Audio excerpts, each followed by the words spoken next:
This is my opening at the Grand Street Gallery of when the financial levees broke. It's a little bit of a mashup.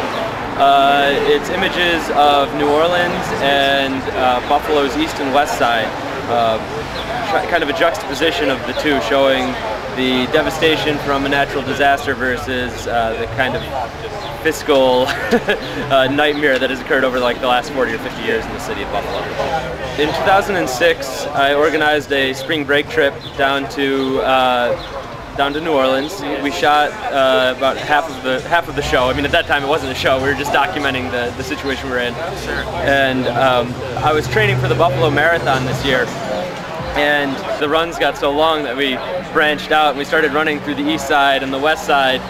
And there was a point where my running partners had gone to New Orleans with me, and we were running through the city, and everyone just kind of slowed down and looked at each other, and we were like, yeah, it reminds us exactly of being in New Orleans. I mean, just the fact that there's blocks you can go down where there's not a single person who lives there, and you know, there's holes in the roofs and walls are collapsing, and you know, just the general disarray.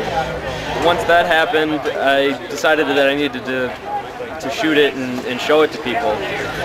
The idea isn't to embarrass Buffalo. The idea is to kind of bring some of these issues to the forefront. I think people get stuck on the Elmwood, Delaware, Hurdle Peninsula, and this is really in people's backyards.